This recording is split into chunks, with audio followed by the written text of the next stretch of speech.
तो ये है क्वेश्चन नंबर 12 एक्सरसाइज 9 चैप्टर का नाम है application of trigonometry class 10। Question read करते हैं। From the top of a 7 metre high building the angle of elevation of the top of the tower cable tower is 60 degree and the angle of depression of its foot is 45 degree. Determine the height of the tower. तो height हमें find करनी है tower की। Find करने के लिए सबसे पहले हम क्या करेंगे, फिगर बनाएंगे, जो कि सबसे ज़्यादा ज़रूरी है। फिगर बनाते हैं तो यहाँ पर लिखा हुआ है 7 मीटर हाई बिल्डिंग। कोई बिल्डिंग है, ये हमने सपोज कर ली ये बिल्डिंग है और इसकी हाइट है 7 मीटर। ओके, यहाँ से कुछ दूरी पर एक टावर है, तो ये हमने टावर सपोज कर लिया। इसको यहाँ पर ज्वाइन कर दिया, इसको हम बेस सपोज कर लेंगे और इसको यहाँ से भी ज्वाइन कर देते हैं। अब क्वेश्चन में कहा गया है कि यहाँ से बिल्डिंग के टॉप से देखा जाता है और टावर का जो टॉप है उसका एक एंगल बनता है और वो बनता है 60 डिग्री। तो हम इसको लिख देंगे 60 डिग्री। और इसी पॉइंट से टावर के बॉटम का जो एंगल बनता है, बॉटम का, ये बनेगा एंगल ऑफ डिप्रेशन और डिप्रेशन बनेगा तो ये बनेगा 45 डिग्री। लेकिन हमें पता है एंगल ऑफ डिप्रेशन और इस पॉइंट से अगर देखा जाए इसके लिए एलिवेशन, तो वो दोनों इक्वल हो जाते हैं। तो ये लाइन इस लाइन के पैरेलल है।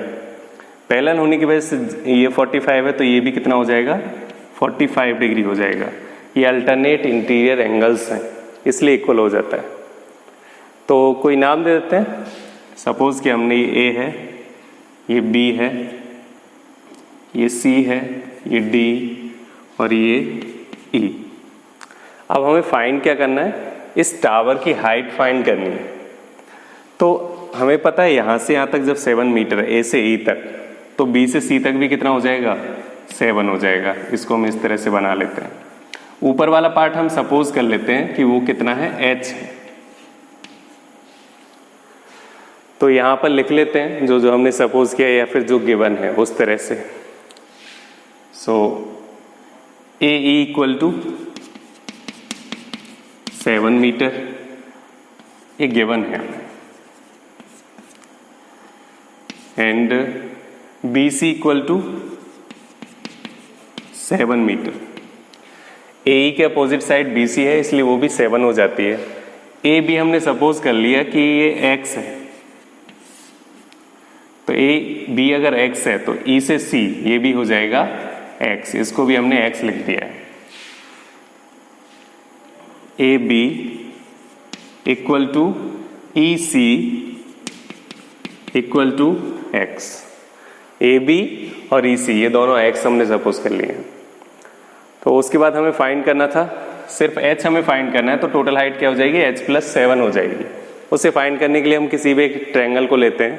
तो पहले इस ट्रायंगल को ले लेते हैं, नीचे वाले को। तो ट्रायंगल है ABE, हम लिखेंगे यहाँ पर now in triangle ABE angle दिया हुआ है यहाँ 45 डिग्री। हमें गिवन है यहाँ पर 7 मीटर जो कि परपेंडिकुलर है और हमें फाइंड करना है बेस। बेस है इसका X।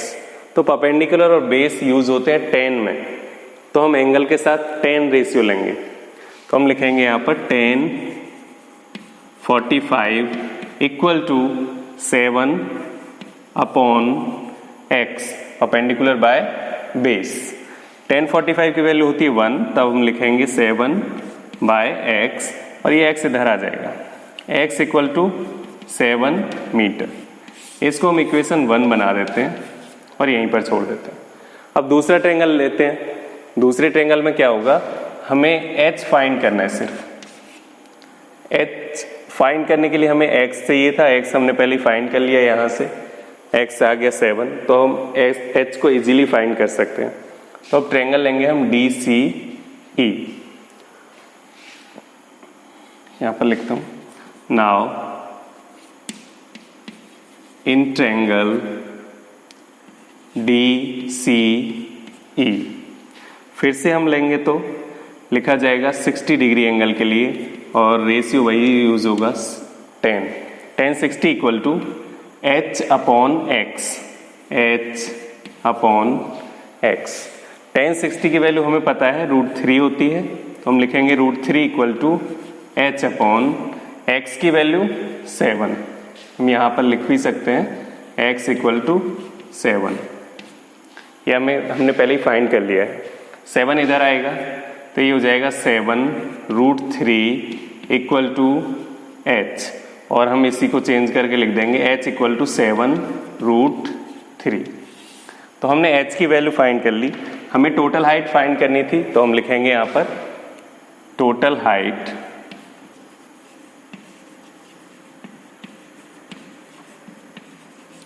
Of the tower